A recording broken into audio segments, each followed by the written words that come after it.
I've driven 100 k's north of Adelaide to a mixed grazing property near Rhynie to meet Heather Davey.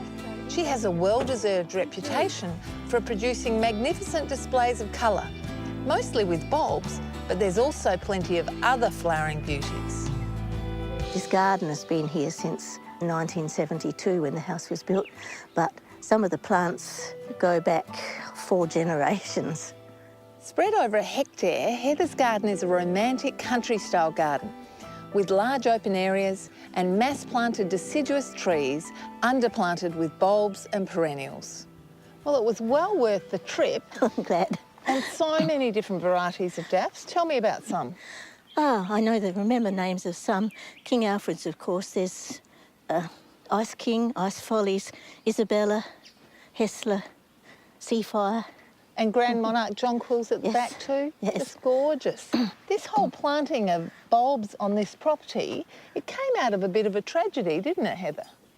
When my mother was 17, she had a nasty accident and broke her spine, and they thought she might be paraplegic. So my grandfather called in at a nursery in Gawler and asked for some King Alfred daffodil bulbs to cheer her up. Spring bulbs sprout in autumn and winter and die back in late spring. Each season, the number of bulbs naturally increases as new bulbs grow next to old ones. And when they multiply and get too thick, they might stop flowering, so I dig them up and plant them elsewhere or give them away. One of the reasons Heather's huge drifts work so well is instead of going for a riot of colour, with every different colour together, she has given thought to her colour combinations to create a harmonious effect. Now, Heather, you've got a number of tulips around the garden.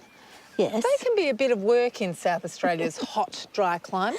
Well, yes, they can, but they're lovely, aren't they? They're worth it. I have to lift them each year and put them in the crisper for, well, 4, 5, 6 weeks and plant them in May to get the best flowering. When you crisp them, the stems are longer, the flowers are bigger, and you can hopefully get them to flower at the right time for my open weekend. Now, where we are, not only is it really colourful, the perfume of the freesias is just knocking me out. It's exquisite. It is lovely, isn't it? I love perfumes. They're massed through here? Yes, their own idea mostly. Okay, wonderful. And I see also the beautiful anemones, which are looking gorgeous. Yes, I like them too.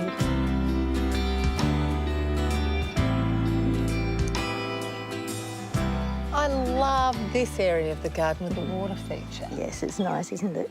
But I also see you've got interesting plants in here. You've got a number of the different primulas, Yes. including the true old-fashioned English primrose. They came from my great-aunts, so they must have been in Australia for a long time.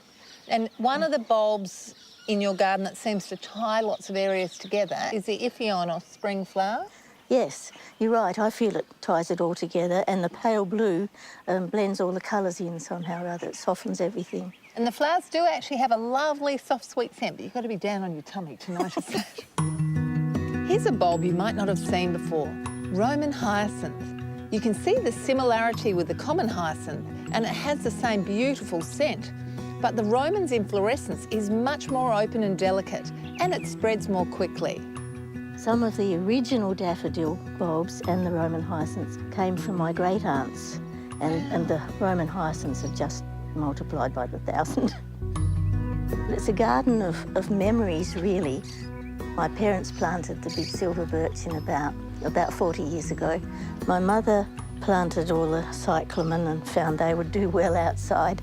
The cymbidiums, the orchids, all came from my uncle's collection, and Mum put them along the edge so they get the east sun in the morning. Now, the cyclamen, they self-seed, don't they? They do, yes. I have to deadhead them to take the spent flowers off after the end of spring, because otherwise they grow so thickly that, I don't know, they'd squeeze each other to death as they got fatter, I suppose. They probably would.